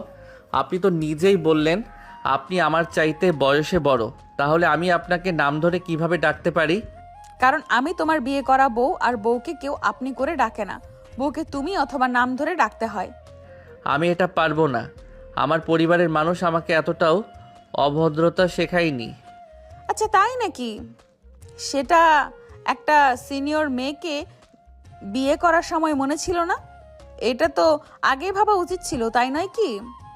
তখন কি জানতাম নাকি যে আপনি আমার চাইতে সিনিয়র? আপনি সিনিয়র হলে তো আমি কোনো দিনই এই বিয়ে করতে রাজি হতাম না। ওমা, যখন আপনি রেজিস্ট্রির পেপারে সাইন করলেন আর যখন আমি কাজীকে আমার বয়স বললাম, তখন আপনি শুনতে পাননি? তখন আমি খেয়াল করিনি, আর খেয়াল করলে নিশ্চয়ই এত বড় ভুল করতাম না। দেখো, যা হবার হয়ে গেছে। এইসব পিছনে একদম ক্যাচাল করবে না, আমার মাথা খারাপ করবে না, তাহলে কিন্তু খুব খারাপ হয়ে যাবে, এই বলে দিলাম। এখন যেটা বলছি চুপচাপ সেটাই করো। হ্যাঁ, আমিও তো সেটাই বললাম। আমার ভীষণ ঘুম পাচ্ছে, এখন ঘুমাতে হবে। একদম চুম্মা দিয়ে বিশ্বাস বন্ধ করে দেব, এই বলে দিলাম। বেয়াদব মার্কা ছেলে কোথাকার। আবার আমাকে বকেন কেন? আমি কি করলাম? এই দেখো, আরেকবার যদি তুই আমাকে আপনি করে ডেকেছিস, তাহলে তোর মুখ আমি একদম সেলাই করে দেব। আল্লাহ গো, তুমি আমারে বাঁচাও। তুমি আমারে কোন দোজকে নিয়ে ফেলে দিয়েছো? আমি তো নিঃশ্বাস নিতেই ভুলে যাচ্ছি। হ্যাঁ, তুই সেটাই কর, তুই মরে যা, তোর মরে যাওয়াই উচিত, হারামজাদা কোথাকার। বলেই প্রচন্ড পরিমাণে রেগে গিয়ে বিছানার একপাশে বসে পড়ল নদী। আকাশ আস্তে আস্তে গিয়ে নদীর পাশে বসলো আর তারপরেই বলতে লাগলো, আমার ভীষণ ঘুম পাচ্ছে, প্লিজ আমি একটু ঘুমাই। হ্যাঁ, যা তুই তাই কর না, আমার সঙ্গে কেন বকবক করছিস? আমি তোর বকবকানি আর সহ্য করতে পারছি না, আমার চোখের সামনে থেকে দূর হ, হারামজাদা। আকাশ নদীর সঙ্গে আর কোনো কথা না বলে চুপচাপ সেখান থেকে চলে গেল। বিছানার একপাশে গিয়ে শুয়ে ঘুমিয়ে পড়ল। এদিকে নদীর আগে ফুসফুস করছে, এই ছিল বুঝি কপালে? এত প্রতীক্ষার একটা জিনিস জীবনে এভাবে নষ্ট হয়ে গেল, এটা সে ভাবতেই পারছে না। ভীষণ রাগ হচ্ছে তার, কিন্তু কিছুই করার নেই। ততক্ষণে আকাশ ঘুমের রাজ্যে রাজত্ব করতে চলে গেছে। নদী বিছানার একপাশে শুয়ে পড়ল, ছটফট করতে লাগলো, কিন্তু তার কোনোভাবেই চোখে ঘুম আসছিল না। তখনই তার মনে একটা দুষ্ট বুদ্ধি এঁটে গেল। সেও হাল ছেড়ে দেওয়ার মতো পাত্রী নয়, সে নিজের জিনিসটা যেভাবেই হোক নিজের করে নেবেই। ছোটবেলা থেকেই এরকম জেদি মেয়েই নদী। তার চোখে পড়লে সেই জিনিসটাকে সে কখনোই নিজের চোখের সামনে থেকে হারিয়ে যেতে দেয় না। এবারেও এরকমটাই হয়েছে। ঘুমন্ত আকাশের বুকের উপর শুয়ে পড়ল নদী, আর তারপরে তার ঠোঁট দুটোতে ইচ্ছে মতো চুমু খেতে লাগলো। হঠাৎ করেই বুকের উপর ভারী কিছু অনুভব আর ঠোঁটে উষ্ণ কিছুর অনুভবে ঘুম ভেঙে গেল আকাশের। চোখ মেলে তাকিয়ে দেখতে পেল নদী তার দুই ঠোঁটে ইচ্ছে মতো চুমু খাচ্ছে। তার মাথাটাকে বালিশের সঙ্গে শক্ত করে চেপে ধরে রেখেছে। আকাশ চাইলেও টু শব্দ করতে পারছে না, আর নিজের শরীরটাকে নড়াচড়াও করতে পারছে না, কারণ নদী তার বুকের উপর শুয়ে আছে তাই। প্রায় 5 মিনিট পর নদী আকাশের ঠোঁট দুটো ছেড়ে দিল। আকাশ নদীর কবল থেকে ছাড়া পেয়ে হাঁপাতে শুরু করলো। কোনো রকম ধাক্কা দিয়ে নদীকে বুকের উপর থেকে সরিয়ে দিয়ে উঠে বসলো আর তারপরেই নদীকে বলতে লাগলো। আপনি মানুষ নাকি অন্য কিছু? আরেকটু হলে তো আমি মরেই যেতাম। একদম চুপ। ভালোবাসা পেলে মানুষ আরো সুস্থ হয়, সুন্দরভাবে বেঁচে থাকে, আর সে কিনা মরে যেত। আর কি বলবো, তোর মরে যাওয়াই উচিত। যে বউকে ভালোবাসতে পারে না তার বেঁচে থাকার কোনো অধিকার নেই। তাই বলে আপনি ঘুমের মধ্যে এভাবে আমার সঙ্গে এসব করবেন? হ্যাঁ করেছি তো, হ্যাঁ করেছি, বেশ করেছি। যখন কারো কাছ থেকে স্বেচ্ছায় কোনো কিছু পাওয়া না যায়, তখন সেই জিনিসটা তার কাছ থেকে জোর করে আদায় করে নিতে হয়। কিন্তু তাই বলে এভাবে? বললাম তো, আমার যেভাবে ইচ্ছা হয় আমি সেইভাবেই নিব, আর যে জিনিসটা আমার ইচ্ছায় হয় আমি সেটাই নেব। এটা বলে আবারও নদী আকাশকে ধাক্কা দিয়ে বিছানার উপরে ফেলে দিল, আর আকাশের বুকের উপর উঠে আবারও চুমু খেতে লাগলো। চলে গেল প্রায় 20 মিনিট সময়। এখনো আকাশের ঠোঁট দুটোর উপর সমান তালে অত্যাচার চালিয়ে যাচ্ছে নদী। থামার কোনো নাম গন্ধ নেই। এদিকে আকাশের অবস্থা একদম নাজেহাল।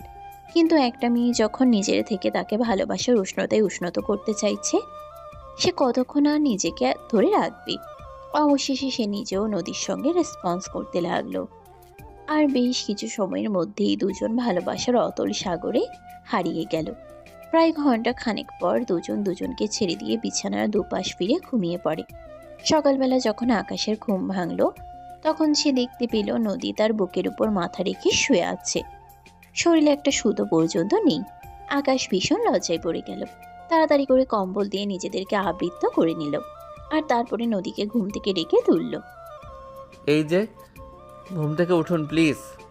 আরে কি হলো, ডাকছো কেন? আমার ঘুম পাচ্ছে তো ভীষণ। রাতে তো অনেক দেরি করে ঘুমিয়েছি, তাই আমার ঘুম ভাঙেনি। আরে ম্যাডাম, আগে নিজের কাপড় চোপড়গুলো তো ঠিক করে দেন। এভাবে কেউ শুয়ে থাকে নাকি? মানে আমি আবার কি করলাম? আমি একদম ঠিক আছি, কথা বলো না, চুপচাপ ঘুমাতে দাও। এত শান্তির একটা ঘুম এভাবে ভাঙিয়ে দিতে হয় নাকি? আরে দেখো কিভাবে আমার সঙ্গে শুয়ে আছে। একটা ছেলের সঙ্গে এইভাবে শুয়ে থাকতে আপনার বুঝি একটু লজ্জা করছে না? ও মা, আমি যে পাড়ার ছেলের সঙ্গে শুয়ে আছি, আমি তো আমার বিয়ে করা জামাইয়ের সঙ্গেই শুয়ে আছি। তাহলে এখানে লজ্জার কি আছে? ও হে, আমি তো ভুলেই গেছিলাম আপনি আমার বিয়ে করা বউ। যাই হোক, দয়া করে এখন আপনি আমার বুকের উপর থেকে নামুন। আমার নিঃশ্বাস নিতে কষ্ট হচ্ছে। আর এই যে আপনার কমলা দুটো আমার বুকে শুনে ঘষাঘষি করছে, এতে আমার আনকমফর্ট লাগছে। ও আচ্ছা, তাই বুঝি। তো সেই মজা করে ইচ্ছা মতো খেলে এখন আনকমফোর্টেবল লাগার কি আছে? ভাব দেখানোর জায়গা পাও না, তাই না? এই যা, আপনিও না একদম যা তা। আপনার মুখে কিছুই আটকায় না। ও তুমি করতে পারবে তখন কোনো দোষ নাই, আর আমি বললেই দোষ? এটা বলো, এখন আবার খেতে ইচ্ছে করছে? নদীর এমন কথা শুনে লজ্জায় লাল হয়ে গেল আকাশ। আর এদিকে নদী তক্ষুনি কম্বল দিয়ে নিজেদেরকে পুরোটা আবৃত করে নিয়ে আকাশকে বলতে লাগলো। আরে এইভাবে লজ্জা পাওয়ার কি আছে? আমার জুনিয়র জামাইটা, আমি তোমার বিয়ে করা বউ। আমার উপরে তোমার সম্পূর্ণ অধিকার আছে, আর আমার সব কিছু তো তোমারই। তোমার যখন ইচ্ছা হয় তখন তুমি তাই খেতে পারো। যা, আমার লজ্জা করছে এভাবে বলে না। বলিনি তো, শুধু খেতে দিয়েছি, শুধু খাও। এই বলে নদী আবারও আকাশের খুব কাছে চলে গেল, আর দুজনে বেশ কিছুক্ষণ আবারও ভালোবাসার আদান প্রদান করলো। সকাল 8টা বাজে। দুজন বিছানা ছেড়ে উঠলো, আর তারপর ফ্রেশ হতে চলে গেল। আধ ঘন্টা ধরে দুজনে একসঙ্গে শাওয়ার নিল, আর তারপরেই রেডি হয়ে নিচে আসলো নাস্তা করার জন্য। নাস্তার টেবিলে বসেই নদীর মামা নদীকে বলতে লাগলো। আম্মাজান, জামাইকে নিয়ে আমাদের গ্রামটা ঘুরে দেখবেন। আমি তিন্নি আর বাকি বাচ্চাদেরকে বলে দিয়েছি তোমাদেরকে নিয়ে সারা গ্রাম ঘুরে দেখাবে। খুবই ভালো লাগবে তোমাদের। আর 2 দিন পর আমরা সবাই মিলে ফ্যামিলি পিকনিকে যাব। আচ্ছা মামা, ঠিক আছে, কোনো সমস্যা নেই। এইসব নিয়ে তোমাকে চিন্তা করতে হবে না। আর হ্যাঁ, তোমাকে একটা কথা বলতে ভুলে গেছি। আম্মু কি তোমাদের কাছে ফোন দিয়েছিল বা আমার ব্যাপারে কোনো খোঁজ খবর নিয়েছিল? না না, সেরকমটা করেনি। আসলে তোমার আম্মু হয়তো এটা কখনো ভাবতে পারেনি যে তুমি এখানে চলে আসবে। এসব নিয়ে তোমাকে কোনো চিন্তা করতে হবে না। যখন সময় হবে তখন আমি নিজেই তোমাকে নিয়ে তোমার আম্মুর কাছে যাব, আর সব কিছু বুঝিয়ে বলবো। বোন যতই রাগ করে থাকুক না কেন, ভাইয়ের উপরে আমি যখন তোমার আম্মুর সামনে গিয়ে দাঁড়াবো, তখন তোমার আম্মু আমার সঙ্গে আর রাগ করে থাকতে পারবে না। হ্যাঁ, এটা তুমি একদম ঠিক কথাই বলেছো। এভাবেই কথা বলতে বলতে সবাই মিলে সকালের খাবারটি শেষ করলো। আর তারপর নদী আর আকাশ দুজনই নিজেদের রুমে চলে আসলো। দুজনে নিজেদের মধ্যে গল্প করছিল। ঠিক এমন সময় তিন্নি রুমের ভিতরে প্রবেশ করলো আর বলতে লাগলো, আপু শোন, তোমাকে একটা কথা বলার ছিল। হ্যাঁ, আমার বোনটা, বল না কি হয়েছে। এভাবে বলার কি আছে, আমি তোর আপু হই, যে কোনো কথা আমি নির্দ্বিধায় বলতে পারিস। আসলে আপু, তোমার জামাইটা না হেভি হ্যান্ডসাম আছে। সুযোগ পেলে একবার তোমার জামাইয়ের সঙ্গে প্রেম করতাম। একদম দেব, একটা ফাজিল মেয়ে কোথাকার। ও তো দুলা ভাই হয়, আর এটা আমার একমাত্র ব্যক্তিগত জিনিস, এটার দিকে চোখ দিবি না। সরি আপু, আমি তো তোমার সঙ্গে শুধু মজা করছিলাম। বাইরে সবাই ওয়েট করছে। আব্বু বললো তোমাদেরকে নিয়ে আমরা সবাই যেন গ্রামে ঘুরতে যাই, চলো। হ্যাঁ, তাই চল। এই বলে নদী আর আকাশকে নিয়ে তিন্নি রুম থেকে বের হলো। সবাই ড্রয়িং রুমে অপেক্ষা করছিল। নদী আর আকাশ সেখানে আসা মাত্রই বাড়ির অন্য সব বাচ্চাদের সহ সবাই বের হয়ে গেল। গ্রামের রাস্তা আঁকাবাঁকা মেঠো পথ ধরে চাষের জমি, যতদূর চোখ যায় ততদূর সোনালি ধান ক্ষেত। সূর্যের আলোয় যেন ঝলমল করছে। খুবই সুন্দর এবং উপভোগ্যময় একটা পরিবেশ। হাঁটতে হাঁটতে সবাই মিলে নদীর পাড়ে এসে দাঁড়ালো। নদীতে জেলেরা মাছ ধরছে। কি অপূর্ব সেই দৃশ্য, যা শহরে থেকে কখনোই উপভোগ করা সম্ভব নয়। আকাশ নদীর পাড়ে হাঁটতে লাগলো একা একা। তার ভীষণ ভালো লাগছে। তখনই হঠাৎ করে পিছন থেকে তিন্নি আকাশকে বলতে লাগলো, দুলাভাই সাবধানে, নদীর পাড়ে কিন্তু খুবই পিচ্ছিল স্লিপ, গেলে কিন্তু একদম নদীর তলদেশে চলে যাবেন। না রে, এসব তুমি কি বলছো? আমি তো সাঁতার জানি না, নদীতে পড়ে গেলে তো ভাসতে ভাসতে কোথায় না কোথায় চলে যাই। সেই জন্যই তো আপনাকে আগে থেকেই সাবধান করে দিলাম। আর চিন্তা নেই, আমি তো আছি, আমি সাঁতার জানি, আমি আপনাকে বাঁচিয়ে নেব, যদি আপু পারমিশন দেয় তো। বলে একটা শয়তানি মার্কা হাসি দিল তিন্নি। আর তখনই নদী তার মাথায় একটা থাপ্পড় দিয়ে বলতে লাগলো, এইটুকু বয়সেই তুই এত পেকে গেছিস কিভাবে, পাকনি একটা। আকাশ, এদিকে চলে আসো। এদিকে আর যাবার প্রয়োজন নেই, বাড়ি ফিরে যাব, দুপুরের রোদ খুব বেশি উঠে গেছে। আমি আসছি। এই বলে আকাশ নদীর দিকে এগিয়ে আসছিল। তখনই হঠাৎ করেই কিছু একটা সঙ্গে লেগে আকাশের পা স্লিপ কেটে গেল। আকাশ তাল সামলাতে না পেরে একদম নদীতে পড়ে গেল। তখন ছিল বর্ষাকাল। নদী একদম ভরা ছিল। দেখতে দেখতে আকাশ পানির গভীরে যেতে শুরু করলো। তখনই নদী আর কোনো কিছু চিন্তা না করেই পানিতে ঝাঁপ দিল। সে নিজেও সেরকম একটা সাঁতার জানতো না, কিন্তু তার চোখের সামনে আকাশ ভেসে যাচ্ছিল, এটা যে কোনোভাবেই মেনে নিতে পারছিল না। কোনো রকমের সাথে আকাশকে ধরে নিল। আর তারপর হাঁপাতে হাঁপাতে নদীর পাড়ে এসে ঠেকলো। তখনই তিন্নি আর অন্যান্য বাচ্চারা সবাই মিলে আকাশ আর নদীকে পাড়ে নিয়ে আসে। আর সবাই মিলে তাদেরকে নিয়ে বাড়িতে চলে আসে।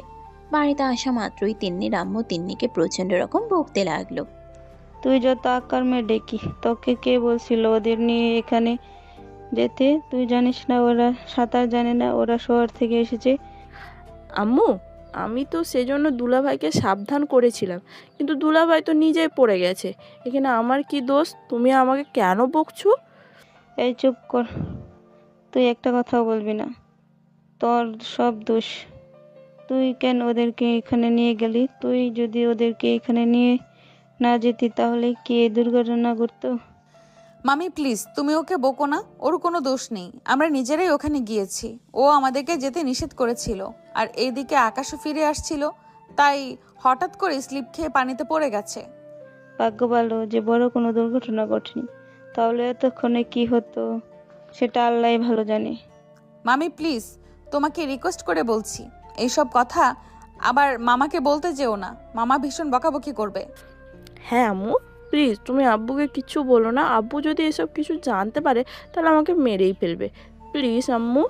আচ্ছা ঠিক আছে, আজকের মতো ক্ষমা করে দিলাম। যদি নেক্সট টাইম আর এমন কোনো কিছু করছিস তাহলে তোকে আমি মেরে হাড়গোড় ভেঙে দেব, এই বলে দিলাম। এ বলে তিনি আকাশ এবং নদীকে নিয়ে গ্রামের একটা ফার্মেসিতে ডাক্তারের কাছে চলে গেলেন। আকাশকে দেখিয়ে তিনি আকাশের জন্য কিছু ঔষধ নিয়ে আসলেন। সেই সঙ্গে তিনি নদীর জন্য কিছু ঔষধ নিয়ে আসলেন। অনেকক্ষণ পানিতে নেমেছিল। বাইরের পানিতে ওদের তো কখনোই এভাবে ভেজার অভ্যাস নেই। যদি ঠান্ডা জ্বর কিছু হয়ে যায় তখন তো প্রবলেম হবে। তাই তিনি আগে থেকেই সেফটির ব্যবস্থা করে নিলেন। তবে কপালে থাকলে যা হয় আর কি। সন্ধ্যা হতে না হতেই আকাশ আর নদী দুজনেরই ভীষণ রকম জ্বর আসলো। নদীর মামি ভীষণ ভেঙে পড়লেন। দুশ্চিন্তায় তিনি কি করবেন কিছুই ভেবে পাচ্ছেন না। অপরদিকে নদীর মামা সেদিন বাড়িতে ছিল না। পরের দিন পিকনিকে যাবেন, তাই ফ্যামিলির সবার জন্য কিছু কেনাকাটা করতে শহরে গিয়েছিলেন। রাত যতই বাড়তে লাগলো, দুজনেই জ্বরের তাপ ততই বেশি বাড়তে লাগলো। নদীর মামি একদম দিশেহারা হয়ে পড়েছেন। এই মুহূর্তে ওনার কি করা উচিত সেটা তিনি ভেবে পাচ্ছেন না। আর এদিকে ওনার স্বামীকে যদি উনি এসব কথা জানান তাহলে ওনাকে আরো ভীষণ বকা শুনতে হবে। তাই তিনি তখনই ডাক্তারকে ফোন করলেন। ডাক্তার ওনাকে কিছু টিপস দিলেন, উনি সেগুলো প্রয়োগ করলেন। বহু রাতের দিকে তাদের দুজনের জ্বর কমে আসলো। তিনি একটু স্বস্তির নিঃশ্বাস নিলেন। অপরদিকে আকাশের বাসার সবাই চিন্তায় নিমগ্ন হয়ে আছে। আকাশ হুট করে কোথাও চলে যাওয়ার মতো ছেলে নয়। আজ 2 দিন হয়ে গেছে ছেলেটার কোথাও খোঁজ পাওয়া যাচ্ছে না। চিন্তায় খাওয়া দাওয়া ছেড়ে দিয়েছেন আকাশের আম্মু। ড্রয়িং রুমে হাত পা ছেড়ে দিয়ে বসে আছেন। আকাশের আব্বু তখন ওনাকে বলতে লাগলেন, আচ্ছা, এভাবে না খাওয়া ছেড়ে দিয়ে বসে থাকলে চলবে? আমরা তো মিসিং ডায়েরি করেছি, এরপর আল্লাহ যা রাখছে কপালে। এই দেখো, একদম তুমি আমার সঙ্গে বেশি কথা বলবে না। এমনিতেও ছেলেটা 2 দিন ধরে বাড়িতে নেই। আমার কিচ্ছু ভালো লাগছে না। আর তুমি আমার সঙ্গে মজা করছো? আরে বাবা, আমি আবার তোমার সঙ্গে মজা কখন করলাম? যা সত্য তাই তো বললাম। তোমার ছেলে তো আর এখন এতটাও ছোট নয় যে কোথাও হারিয়ে যাবে। অনার্স ফাইনাল ইয়ারে পড়াশোনা করছে, যেখানে গিয়েছে জেনে শুনেই গেছে। এ দেখো, একদম ফালতু কথা বলবে না। এদিকের খবর জানো তুমি? একটু আগে আমি জানতে পারলাম তোমার বড় ছেলে যে মেয়ের সঙ্গে বিয়ের সম্বন্ধ ঠিক হয়েছিল, সেই মেয়ে নাকি বাড়ি থেকে কাউকে কোনো কিছু না জানিয়ে হুট করে কোথায় চলে গেছে। আর এইদিকে আমার ছেলেটাকেও কোথাও খুঁজে পাওয়া যাচ্ছে না। সব অকাজ কি আমার সঙ্গে হয়? ওদের মেয়ে হয়তো কারোর সঙ্গে সম্পর্ক ছিল, তাই সে ছেলের সঙ্গে পালিয়ে চলে গেছে। কিন্তু তোমার ছেলে তো কারোর সঙ্গে সম্পর্ক নেই, তাহলে তোমার ছেলে কই গেল? সেটাই তো সবচাইতে অবাক করা ব্যাপার। কারণ আমার ছেলে তো কখনোই কোনো মেয়ের সঙ্গে রিলেশনে যায়নি। তাহলে আমার ছেলে কোথায় গেছে আমি তো সেটাই ভেবে পাচ্ছি না। দেখো, কোথাও গিয়ে কোনো কাজ করলে হয়তো এতক্ষণে বাসায় ফোন আসতো, বা কোনো কিডন্যাপার যদি তাকে নিয়ে আটকে রাখতো, তাহলে টাকা পয়সার জন্য হলেও ফোন তো আসতো। হ্যাঁ, এটাই তো সবচাইতে অবাক করার ব্যাপার। এখনো পর্যন্ত কোনো ফোন কল পর্যন্ত আসলো না। এখন আমি ছেলেটাকে কোথায় খুঁজবো?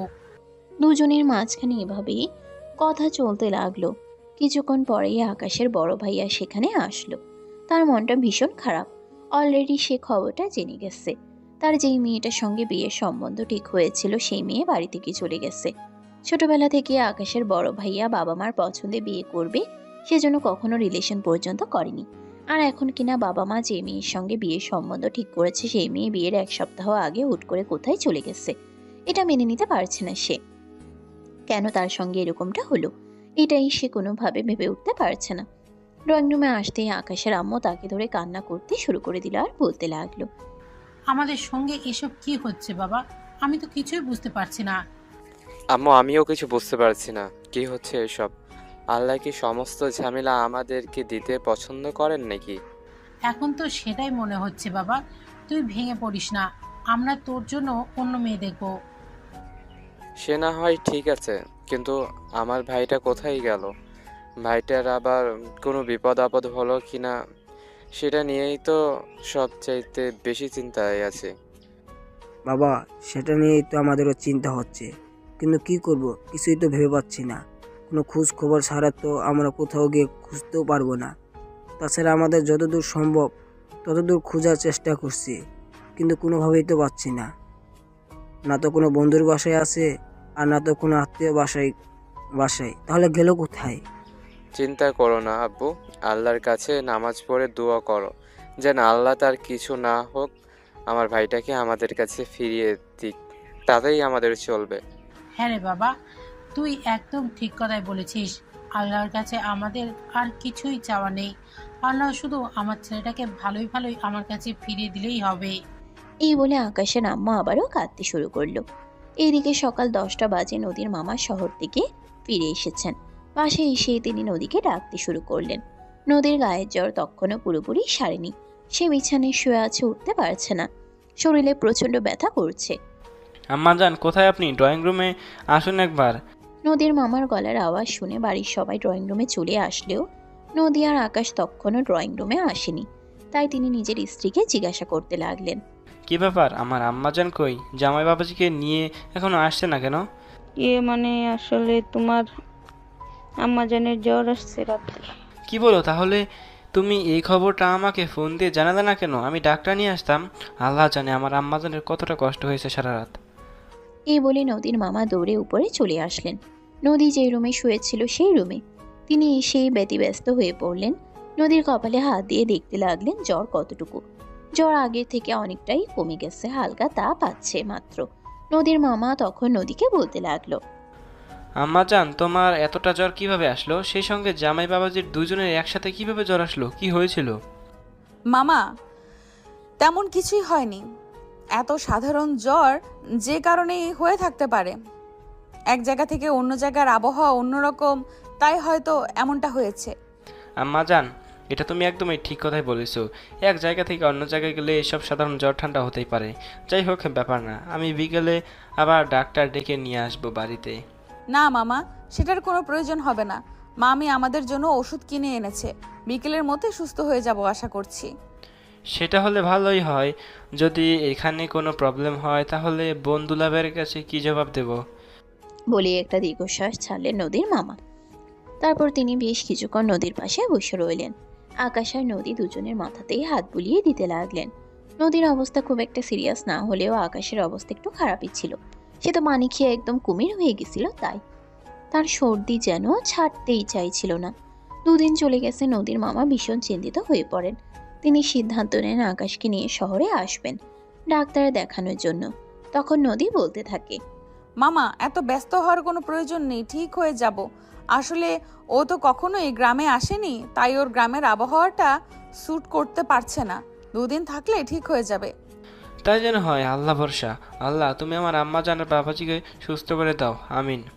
দেখতে দেখতে আরো 2-3 দিন কেটে গেল।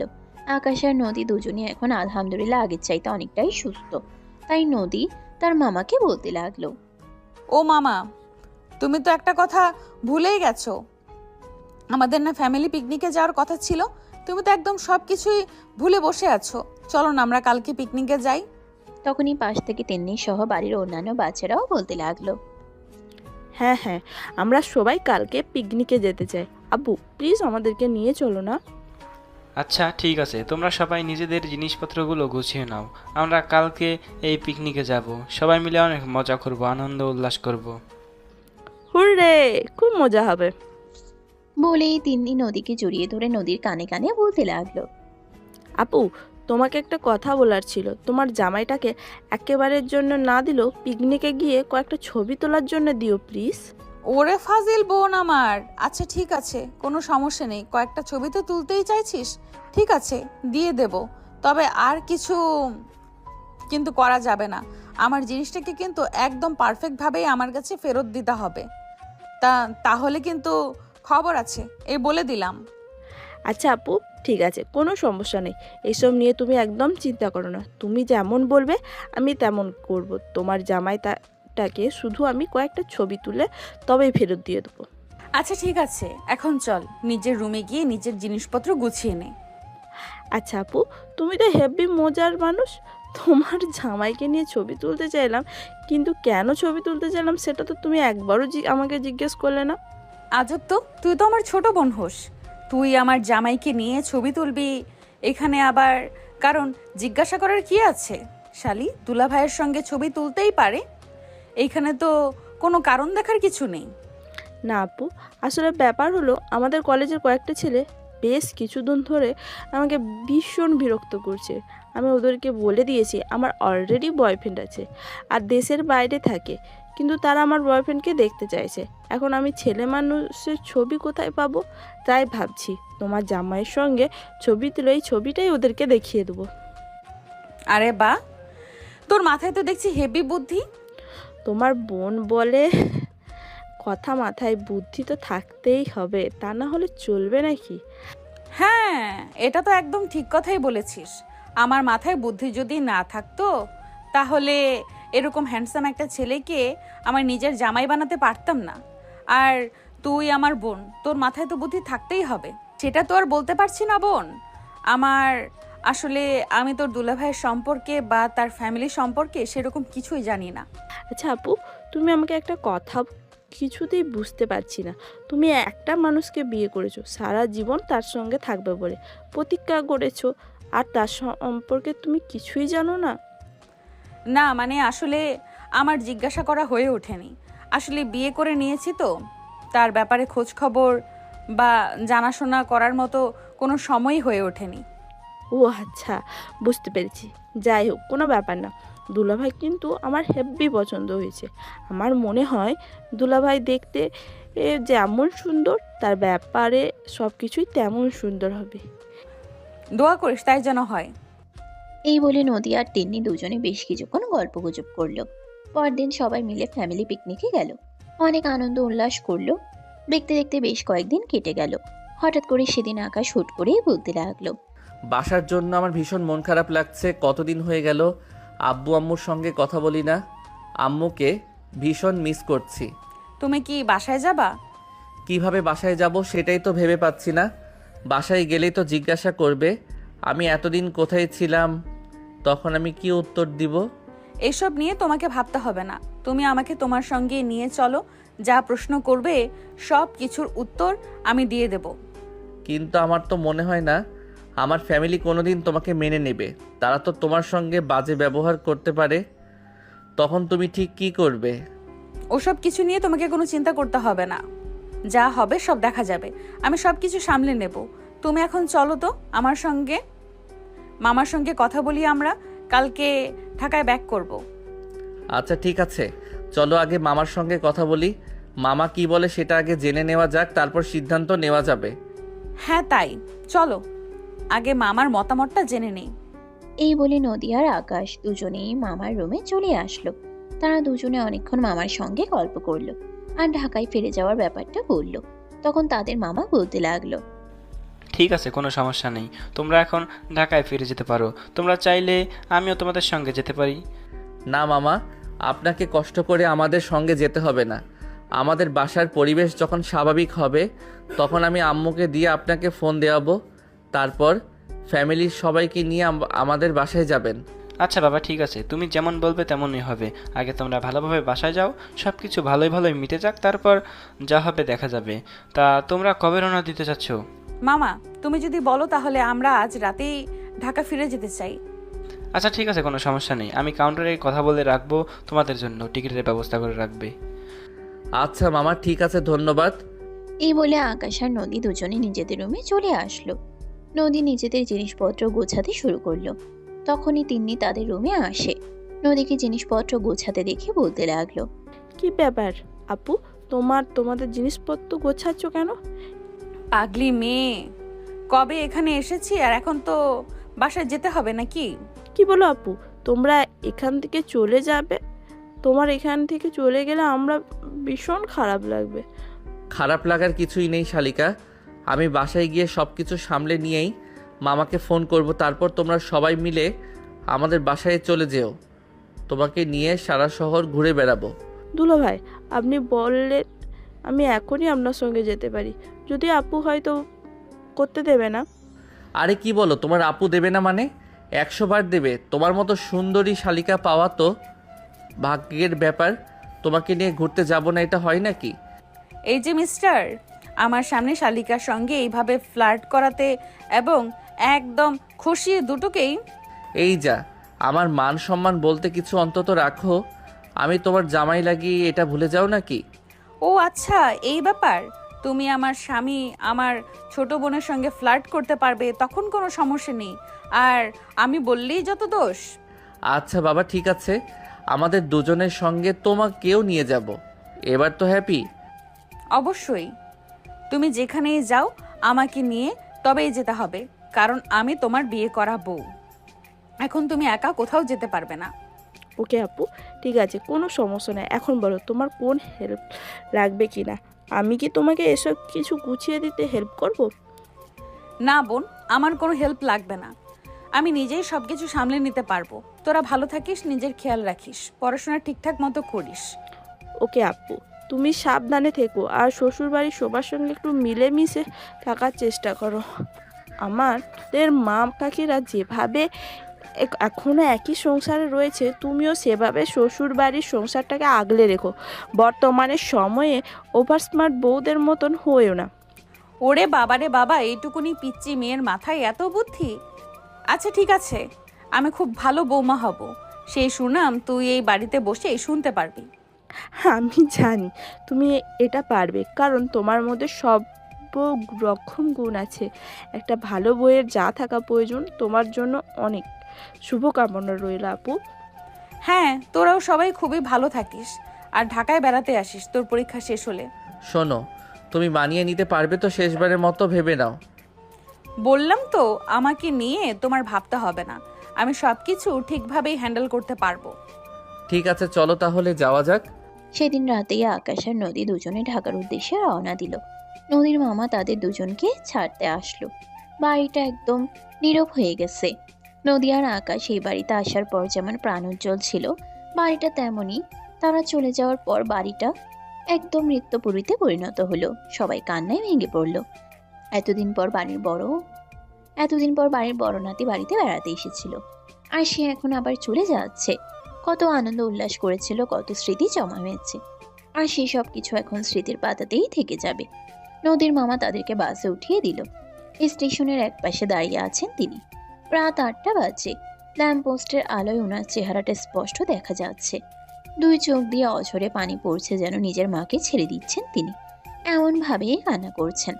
মামার কান্না দেখে নদী বাস থেকে নেমে গেল, মামাকে জড়িয়ে ধরে বলতে লাগলো, মামা প্লিজ, এইভাবে ছোট বাচ্চাদের মতো কান্না করছো কেন? জানিস, তুই যখন হয়েছিলি তখন আমাদের কারো বাচ্চা ছিল না, তুই ছিলি আমাদের চোখের মণি। সবাই তোকে কত আদর করতাম, আর তারপর কত বছর তোর সঙ্গে কোনো যোগাযোগই নেই। এত বছর পর তোকে পেলাম, এখন আবার আমাদের ছেড়ে চলে যাচ্ছিস। মামা, এখন আমি বড় হয়েছি, আমার বিয়ে হয়েছে, শ্বশুর বাড়ি আছে, আমাকে তো এখন যেতেই হবে। আর চিন্তা করছো কেন?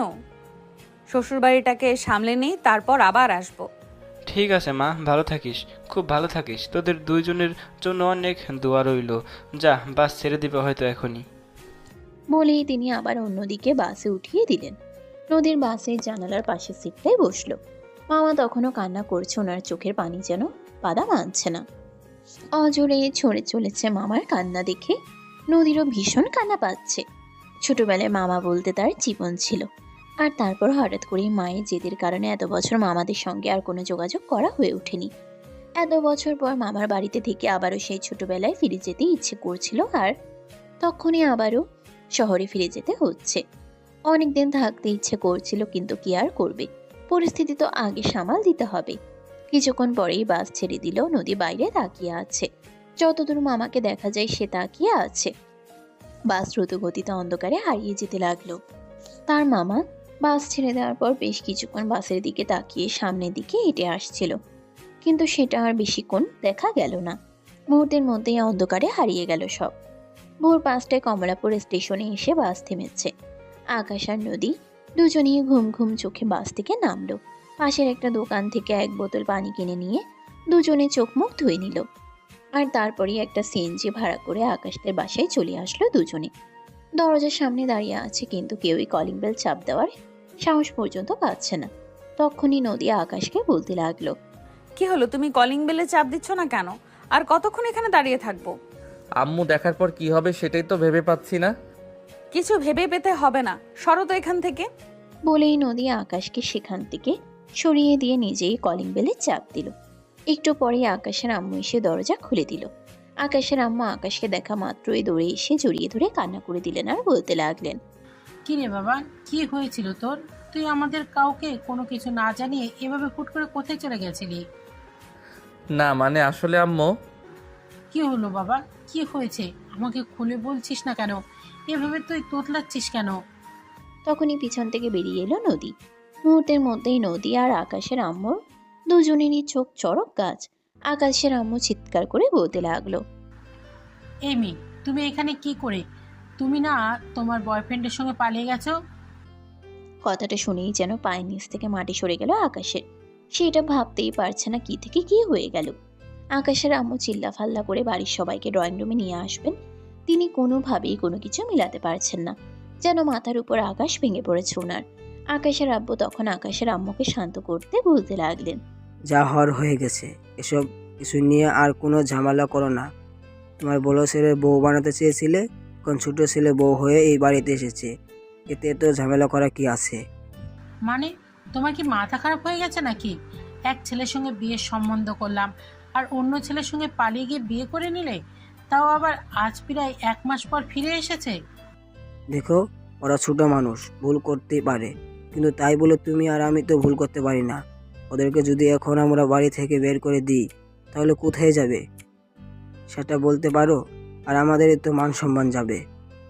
হ্যাঁ আম্মু, আব্বু একদম ঠিক কথাই বলেছে। তবে এই ব্যাপারটা নিয়ে আর ঝামেলা করো না, যা হওয়ার তা হয়ে গেছে। আরে ওই ব্যাপারটা তো শুধু আমার পরিবারের মানুষরাই জানতাম, বাইরের কেউ তো আর জানে না, তাহলে আর কি সমস্যা? কিরে বাবা, তোরাও তো দেখছি ওদের সঙ্গে সঙ্গে মাথা খারাপ হয়ে গেছে। তুই জানিস তুই কি বলছিস? তোর সঙ্গে যে মেয়েটার বিয়ে ঠিক হয়েছিল, সেই মেয়েটাই এখন তোর ওই ছোট ভাইয়ের বউ।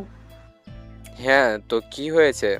এটা তো অবাক হওয়ার কিছু আছে? তুমি ওকে এই বাড়ির বউ বানাতে চেয়েছিলে, সে তো এই বাড়ির বউ হয়ে এসেছে, এতে তোমার আরো খুশি হওয়ার কথা।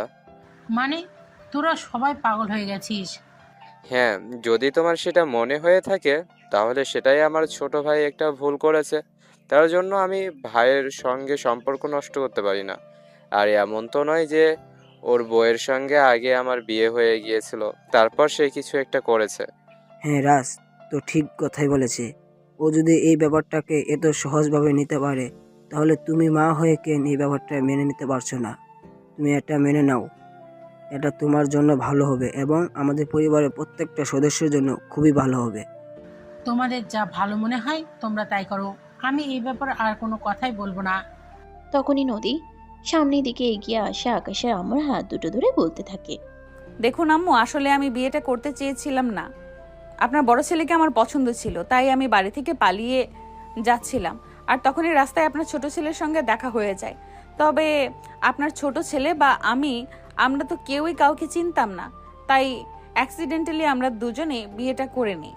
তবে বিশ্বাস করেন, এর আগে আমাদের দুজনের কারোরই কোনো সম্পর্ক ছিল না। এই মেয়ে, কি ভাবছো তুমি? তুমি আমাকে যা শোনাবে আমি তাই বিশ্বাস করব? আম্মু, তুমি বিশ্বাস করতে বাধ্য, কারণ আমি আমার ভাইকে চিনি। আমার ভাই কখনো কোনো অন্যায় কাজ করতেই পারে না। আমার ভাইকে জেনে শুনে কোনো ভুল করেনি, আর এটা তোমাকে মেনে নিতে হবে। এই বলে আকাশের আব্বু আর আকাশের ভাইয়া দুজনেই আকাশের আম্মুকে অনেক বোঝালো, আর তারপর অবশেষে তিনি বাধ্য হয়ে সবকিছু মেনে নিলেন। দেখতে দেখতে কেটে গেল প্রায় 3-4 মাসের মতো সময়। নদীর ফ্যামিলির মানুষ এখনো মেনে নেয়নি, তাতে আকাশের আব্বু আম্মুর কিছুই যায় আসে না। তারা তাদের বৌমাকে পেয়ে গেছে, এটাই তাদের জন্য অনেক কিছু। এদিকে রাজের অন্য একটা মেয়ের সঙ্গে বিয়ে হয়েছে। সেদিন সকালবেলা নদী ঘুম থেকে উঠে সবার জন্য নাস্তা বানাচ্ছিল। আকাশের ফাইনাল ইয়ারের এক্সাম চলছে, তাই আকাশ খুবই ব্যস্ত পড়াশোনা নিয়ে। নদী সবাইকে নাস্তা দিয়ে আকাশের জন্য নাস্তার রুমে নিয়ে যাচ্ছিল, তখনই হঠাৎ করে মাথা ঘুরে সিঁড়ি থেকে পড়ে যায়। পরিবারের মধ্যে একটা হুলস্থুল কাণ্ড ঘটে গেল। আকাশ তাড়াতাড়ি করে নিচে নেমে আসলো সবার চিৎকার শুনে। নদী জ্ঞান হারিয়ে ফেলেছে। তাড়াতাড়ি করে নদীকে হসপিটালে নিয়ে যাওয়া হয়। ডাক্তারে বেশ কিছু টেস্ট করালেন। এদিকে ততক্ষণে নদীর জ্ঞান ফিরে এসেছে। আকাশ নদীর হাত দুটো ধরে বসে আছে। নদীর চোখ খোলা মাত্রই আকাশ নদীকে বলতে লাগলো, কি হয়েছিল তোমার? এভাবে হঠাৎ করে সিঁড়ি থেকে পড়ে গেলে কেন? জানি না, হুট করে মাথাটা ঘুরে গেছিল। ও আচ্ছা, এখন তোমার শরীর কেমন আছে? এই তো আলহামদুলিল্লাহ, আগের থেকে বেটার ফিল করছি। আমি বাসায় যাব, আমাকে বাসায় নিয়ে চলো, এখানে আমার ভালো লাগে না। বাসায় তো নিয়ে যাবই, আগে ডাক্তার আসুক। কতগুলো টেস্ট করিয়েছে, সেগুলো রিপোর্ট কি আসে আগে দেখি। বলতে না বলতেই ডাক্তার রিপোর্টগুলো হাতে নিয়ে কেবিনে প্রবেশ করলো। আকাশ উঠে দাঁড়ালো আর ডাক্তারকে বলতে লাগলো, কি ব্যাপার ডাক্তার, আমার বউয়ের কি হয়েছে? সব কিছু ঠিক আছে তো? হ্যাঁ অবশ্যই ঠিক আছে, সেই সঙ্গে একটা খুশির খবরও আছে। ও মা, তাই নাকি? কি সেই খুশির খবর? কংগ্রাচুলেশন, আপনার ওয়াইফ প্রেগনেন্ট। কি বলেন ডক্টর, সত্যি বলছেন তো? অবশ্যই, আপনার সঙ্গে মিথ্যা কেন বলবো। Thank you doctor, thank you so much. এই বলেও ডাক্তারের কেবিন থেকে বের হয়ে চলে গেল। এদিকে আকাশ তখনই দৌড়ে এসে নদীকে জড়িয়ে ধরে বলতে লাগলো। থ্যাংক ইউ ম্যাডাম, আমাকে এত বড় একটা খুশির সংবাদ জানানোর জন্য। তোমাকেও থ্যাংক ইউ আমাকে মাতৃত্বের স্বাদ অনুভব করানোর জন্য। ম্যাডাম, তবে এখন থেকে আপনাকে অনেক সাবধানে থাকতে হবে। বাড়িতে কোনো কাজ করা চলবে না। ভাবি আছে, আম্মু আছে, তারা সব সামনে নেবে, আর আপনি শুধু রেস্ট করবেন। তুমি কি পাগল নাকি? আমি বাড়ির বউ, সংসারের কাজ না করলে আমার একদম ভালো লাগবে না। এই দেখো, একদম বেশি কথা বলবে না। আমি যা বলবো তোমাকে তাই মেনে নিতে হবে। তুমি ভুলে যেও না আমি তোমার জামাই লাগি। যথা আজ্ঞা জামাই যান, আপনি যেমন বলবেন তেমনই হবে। হাজার হোক তুমি আমার 10টা না, 5টা না, একটা মাত্র বউ। আমার সারা পৃথিবী একদিকে, তুমি একদিকে। ভীষণ ভালোবাসি তোমায় বউ। আমিও তোমাকে ভীষণ ভালোবাসি। দুজন দুজনকে জড়িয়ে ধরলো। আকাশ নদীকে শক্ত করে নিজের বুকের সঙ্গে চেপে ধরে তার কপালে ছোট্ট করে একটা ভালোবাসার পরশ এঁকে দিল। নদীও আকাশের বুকে মাথা রেখে নতুন জীবনের স্বপ্ন দেখতে লাগলো। আর এভাবেই শুরু হলো তাদের নতুন জীবনের পথ চলার দুষ্টু মিষ্টি একটা ভালোবাসার গল্প। সুপ্রিয় ভিউয়ার্স, আমাদের আজকের গল্পটা এই পর্যন্তই ছিল। গল্পটা আপনাদের কাছে কেমন লেগেছে ছোট্ট একটা কমেন্টে জানাবেন। ভালো লাগলে লাইক, কমেন্ট এবং শেয়ার করে পাশেই থাকবেন। নতুন নতুন ভালোবাসার গল্প পেতে আমাদের চ্যানেলটিকে সাবস্ক্রাইব করবেন। এতক্ষণ সব দেখার জন্য ধন্যবাদ। সবাই ভালো থাকবেন, সুস্থ থাকবেন। আল্লাহ হাফেজ। সমাপ্ত।